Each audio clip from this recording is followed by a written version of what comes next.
फेफड़े की सुरक्षा हेतु इनके ऊपर कौन सी झिल्ली का आवरण बना होता है? ऑप्शन देख रहे हैं दोस्तों, तो देखिए यह हमारा लंग्स है यानी फेफड़ा है। फेफड़ा को जूम करके छोटा पार्ट में ले चलते हैं तो देखिए यह हो गया। तो यह जो है फेफड़ा का एक सबसे बाहरी पार्ट है। देखिए यह बाहरी पार्ट है, इतना को हम काट के बाहर निकालें ऐसा आया। तो देखने के बाद देखिए यह एक सबसे बाहरी लेयर है दोस्तों, जिसको मैं रंग रहा हूँ। बाहरी लेयर है, बाहरी लेयर के बीच में एक कैविटी होता है। देखिए ये बीच में एक खाली जगह होता है, इस खाली जगह को बोलते हैं प्यूरल कैविटी। तो हमें कैविटी की बात नहीं पूछ रहा था, झिल्ली की पूछ रहा था। तो ये पूरे जो झिल्ली को हम बोलते हैं, ये जो झिल्ली है दोस्तों, इस झिल्ली का नाम है प्यूरेरल झिल्ली। इसमें 2 लेयर होता है। सबसे बाहर जो लेयर होता है उसको बोलते हैं पेरिटल प्यूरेरेला, और जो अंदर में होता है उसको बोलते हैं।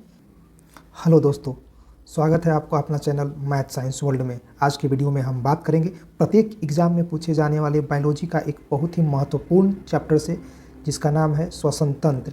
श्वसन तंत्र से एग्जाम में जो भी क्वेश्चन पूछे जाएंगे, अगर यह वीडियो आप देख लेते हो तो इससे ऊपर कोई प्रश्न नहीं आएंगे। वीडियो आप आखिरी तक ज़रूर देखिए और इस कंसेप्ट को देखिए, जो मैं एक विजुअल, एक ग्राफ के माध्यम से छोटी से छोटी चीज़ को कवर कराएंगे। तो चलिए हम स्टार्ट करते हैं आज का वीडियो।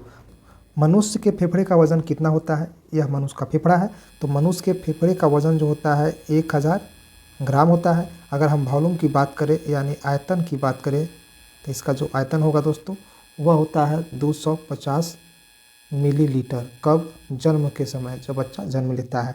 बाद में यह बढ़ करके 6000 ml तक चला जाता है, मिलीलीटर तक। लेकिन हमारा वजन पूछ रहा था, तो इस प्रश्न का जो राइट आंसर होगा ऑप्शन ए हो जाएगा।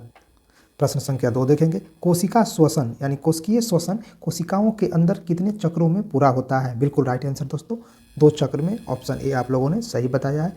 यह कोशिकीय जो माइटोकॉन्ड्रिया के अंदर भी होता है। प्रश्न संख्या 3। वायुमंडलीय ऑक्सीजन को फेफड़े में ग्रहण करना और शरीर के विभिन्न भागों से आती हुई कार्बन डाइऑक्साइड गैसों को वायुमंडल में मुक्त करने की क्रिया को क्या कहते हैं? तो मुक्त करने की क्रिया एक ब्रीथ होता है, जब हम सांस लेते हैं, आउट ब्रीथ होता है जब बाहर छोड़ते हैं। दोनों को कंबाइंड रूप से बोलते हैं श्वासोश्वास। श्वासोश्वास इसका राइट आंसर होगा ऑप्शन ए। ठीक है दोस्तों। प्रश्न संख्या 4 है। ग्लूकोज के पूर्ण ऑक्सीकरण पर कितने एटीपी अणु का निर्माण होता है? तो ग्लूकोज के जब पूर्ण ऑक्सीकरण होता है तो 38 एटीपी का निर्माण होता है। 38 एटीपी, यानी इस प्रश्न का जो राइट आंसर होगा ऑप्शन ए होगा। बिल्कुल आप लोगों ने सही आंसर दिया है। प्रश्न संख्या 5। कौन सी क्रिया को ऑक्सी तथा अनऑक्सी श्वसन का कॉमन स्टेप माना जाता है? यानी जिसमें ऑक्सीजन का भी हो और बिना ऑक्सीजन का भी हो, इसमें कॉमन किसको माना जाता है? कौन सी क्रिया को? तो इसको बोलते हैं किण्वन क्रिया। इस प्रश्न का जो राइट आंसर होगा ऑप्शन बी होगा, किण्वन क्रिया। जो ग्लूकोज से पाइरूवेट बनता है, जिसमें कार्बन डाइऑक्साइड, इथेनॉल होता है, एक लैक्टिक एसिड निकलता है। ठीक है दोस्तों, इस प्रश्न का जो राइट आंसर हमने बताया ऑप्शन बी।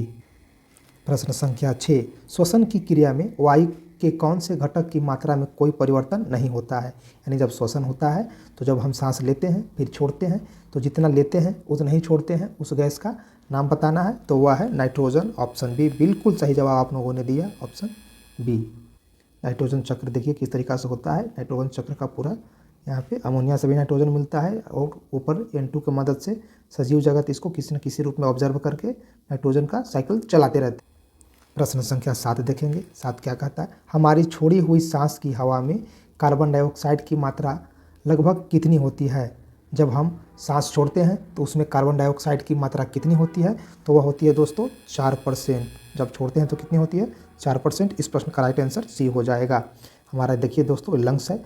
लंग्स से क्या हम लोग कार्बन डाइऑक्साइड ले रहे हैं, ऊपर फिर ऑक्सीजन में बना रहा है। ऑक्सीजन कहाँ जाता है? रेड ब्लड सेल्स के। रेड ब्लड सेल्स के बाद सारे ऑर्गन्स को मिलता है। प्रश्न संख्या 8 देखेंगे। ऑक्सीजन का ग्रहण एवं कार्बन डाइऑक्साइड पर उत्सर्जन की मात्रा किसके ऊपर निर्भर करता है? तो दोस्तों ऑक्सीजन कितना हम लेंगे, कितना ऑक्सीजन की ज़रूरत है, कितना उसके बदले में कार्बन डाइऑक्साइड निकलेगा, यह निर्भर करता है दोस्तों हीमोग्लोबिन पर। यानी आरबीसी में जो हीमोग्लोबिन होता है यह उस पर निर्भर करता है दोस्तों।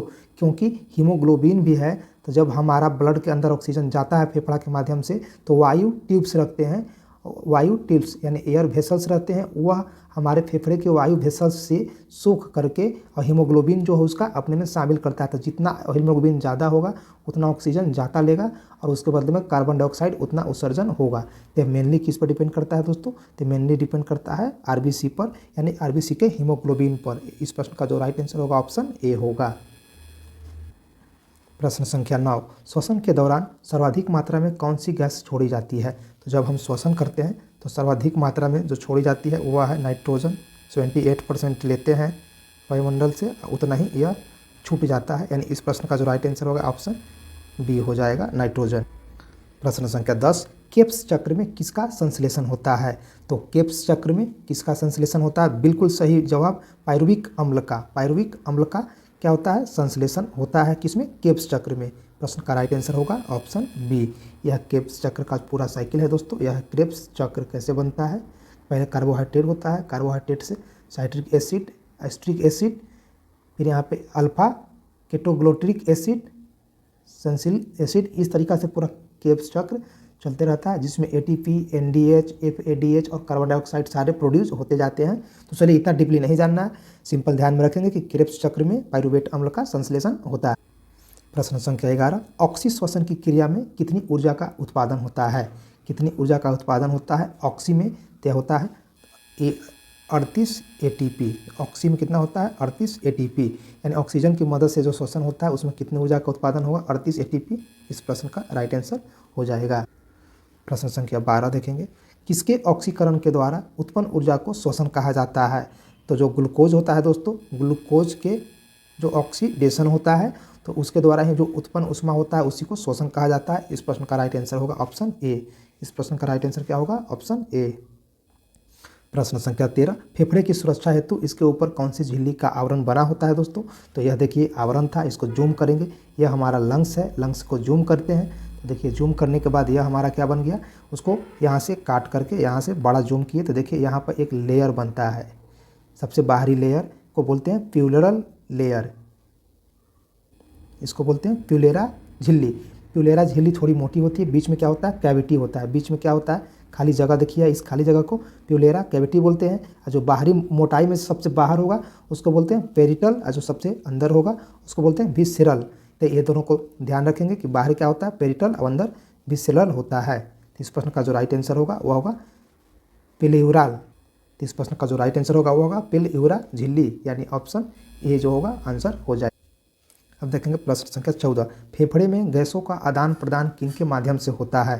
तो जो फेफड़े में गैसों का आदान प्रदान होता है वो आता है वायु कुपिका से। वायु कुपिका से, वायु कुपिका होता है एक, यानी बॉल्स होता है, वह सबसे आखिरी चरण है फेफड़ा का। देखिए दोस्तों, यह है वायु कुपिका, यह है वायु कुपिका। चलिए अब जरा वायु कुपिका को हम देख लेते हैं। सबसे आखिरी लास्ट चरण है वायु कुपिका, तो इसको हम थोड़ा सा समझ गए। वायु कुपिका की मदद से क्या होता है? फेफड़े में गैसों का आदान प्रदान होता है। प्रश्न संख्या 15 देखेंगे, खदानों एवं कारखानों में कार्य करने वाले श्रमिकों को कौन सी रोग होने की अधिक संभावना है? यानी जो लोग कारखाने में काम करते हैं उनको कौन सा रोग होने की संभावना है?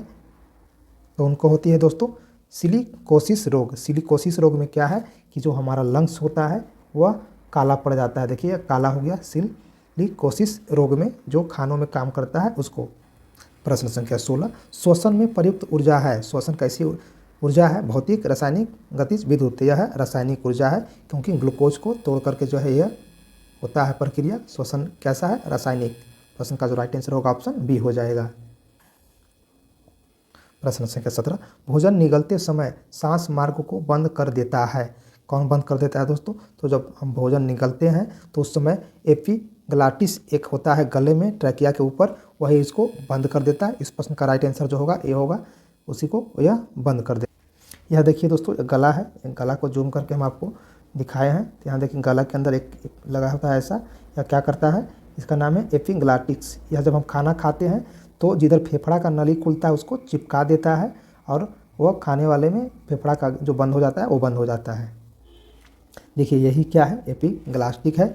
एपिग्लास्टिक है दोस्तों। जब हम खाना खाते हैं तो यह ऐसे रहता है, ऐसे ऐसे खुला रहता है, और यहाँ से धीरे धीरे यह इसमें सांस चला जाता है। खुला रहने के बाद हवा जाता है। जब हम खाना खाते हैं तो जो ऐसे उठा हुआ रहता है ऐसे चिपक जाता है, बंद हो जाता है, और खाना अंदर इस माध्यम से अंदर चला जाता है। तो यह कौन कंट्रोल करता है? यह कंट्रोल करता है एपिग्लाटिक्स। प्रश्न संख्या 18 देखेंगे, क्या कहता है? हीमोग्लोबिन की अनुपस्थिति में भी रुधिर कितने प्रतिशत ऑक्सीजन का आदान प्रदान कर सकता है?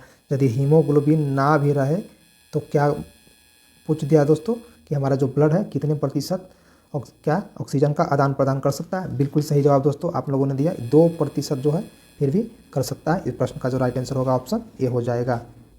हमारा नेक्स्ट प्रश्न है, फेफड़े में श्वास नली की शाखा का अंतिम भाग क्या है? तो फेफड़े में श्वास नली का अंतिम भाग बताए थे कि बॉल्स होते हैं, जिसको बोलते हैं एयर वेसल्स। वायु कुपिका जो है, यही जो है हवा से वायु को सोख करके आरबीसी के हीमोग्लोबिन में मिलाता है, यानी कौन? वायु कुपिकाएँ। यह एक बॉल के समान होता है, जैसे वीडियो में देख सकते हैं, वीडियो में मैं प्ले कर रहा हूँ। तो क्या होता है? वायु कुपिका। प्रश्न का राइट आंसर हो जाएगा। चलते हैं अब अगले प्रश्न की ओर। प्रश्न संख्या 20 है, सामान्य मनुष्य में विश्राम अवस्था में ज्वारीय आयतन होता है, यानी जब सामान्य मनुष्य रेस्ट करता है तब उसकी जो ज्वारीय आयतन है वह कितना होता है दोस्तों? तो वह होता है 0.5 लीटर। 0.5 लीटर बिल्कुल सही जवाब, ऑप्शन सी इस प्रश्न का राइट आंसर हो जाएगा। प्रश्न संख्या 21, जब अनॉक्सी श्वसन की क्रिया जीवाणु और कवक में होती है तो उसे क्या कहते हैं? तो जब अनॉक्सी श्वसन की क्रिया जीवाणु और कवक में होती है तो उसको कहते हैं दोस्तों डायाफ्राम्स।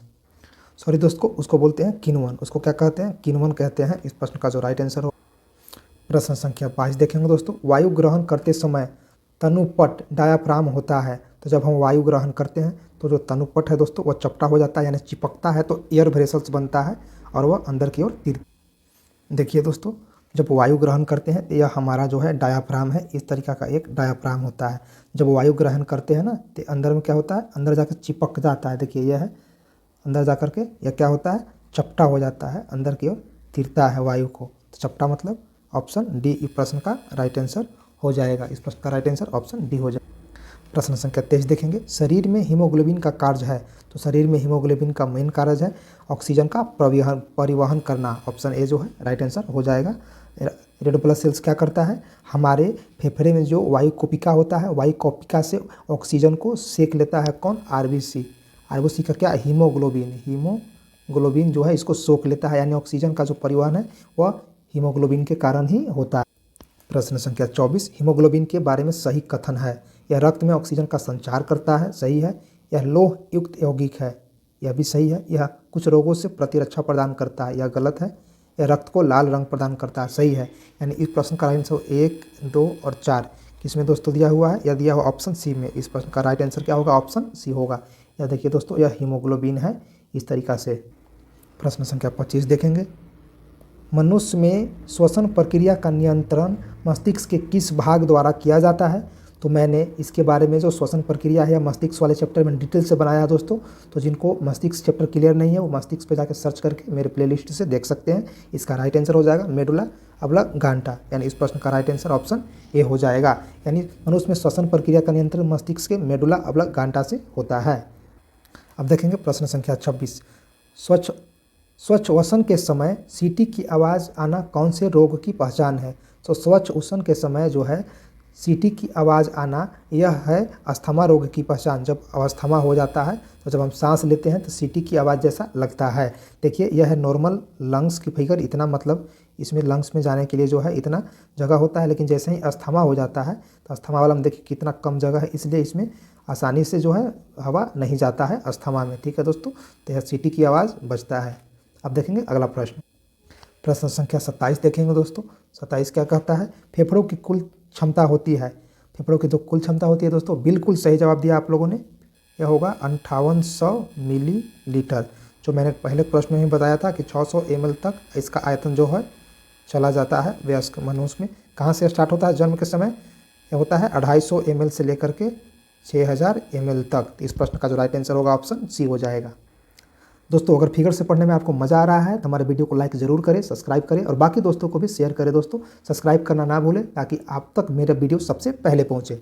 प्रश्न संख्या 28, वयस्क मनुष्य 1 मिनट में कितनी बार सांस लेता है? तो जो वयस्क मनुष्य है वह 1 मिनट में कितनी बार सांस लेता है दोस्तों? तो वह सांस लेता है 12 से 20 बार दोस्तों, 12 से 20 बार। तो यदि आपके ऑप्शन में 12 से 20 बार हो तो उसको लगाएंगे, नहीं तो 12 से 20 के बीच में जो कम हो, यानी 12 से 20 के बीच में ए है 12 से 15। इस प्रश्न का राइट आंसर हो जाएगा। प्रश्न संख्या 29 देखेंगे क्या कहता है? मनुष्य में ब्रीथिंग के दौरान निकलने वाली वायु में ऑक्सीजन की मात्रा होती है। तो ब्रीथिंग के दौरान जो है ऑक्सीजन निकलने वाली मात्रा जो होगी वह होगी 16%। 16%। जरा हम समझेंगे एज के अनुसार क्या निकलता है। तो एडल्ट में जो है होता है 16 से 12 ब्रेथ होता है जो पर मिनट होता है, 16 से 12 पर मिनट होता है। और न्यू बॉर्न बेबी में 30 से 40 बार होता है। 1 मिनट में वो सांस कितना लेता है, 1 मिनट में 30 से 40 बार सांस लेता है। प्रश्न संख्या 30 देखेंगे। ऑक्सीजन की अनुपस्थिति में अनॉक्सी श्वसन होता है, इसमें कार्बोहाइड्रेट का अपघटन किसमें होता है। तो जब ऑक्सीजन की अनुपस्थिति में अनॉक्सी श्वसन होता है, इसमें कार्बोहाइड्रेट का जो है अपघटन होकर के वह रूपांतरित हो जाता है एथिल अल्कोहल और तथा जल में, यानी एथिल अल्कोहल और जल। ऑप्शन ए इस प्रश्न का राइट आंसर हो जाएगा।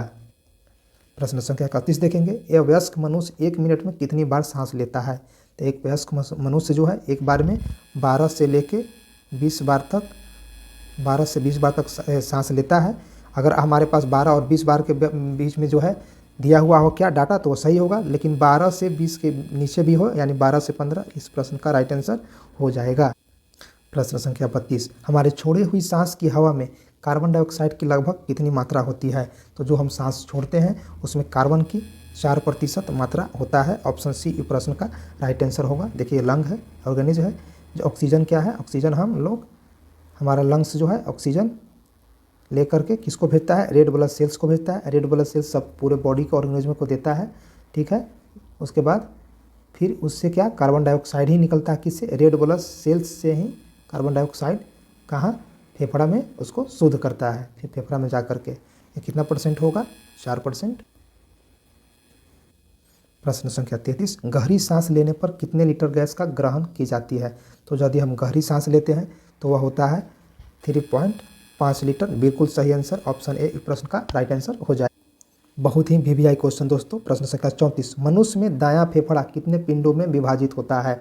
तो जो मनुष्य का लंग्स होता है दोस्तों, फेफड़ा होता है, एक होता है राइट में, एक होता है लेफ्ट में। तो देखिए दायां साइड वाला 3 पार्ट में होता है टूटा हुआ। देखिए दोस्तों 3 पार्ट में, देखिए पहला, दूसरा और यह तीसरा। लेकिन जो बायां साइड होता है वह 2 ही पार्ट होता है। तीनों पार्ट का नाम है दोस्तों सुपीरियर, मिडिल, इंफीरियर। लेकिन यहाँ सुपीरियर लोब होता है, इंफीरियर होता है, मिडिल लोब नहीं होता है। किधर, बायां साइड में नहीं होता है। दायां साइड में 3, तो दायां साइड में कितना लोब, 3, और बायां साइड में कितना लोब, 2।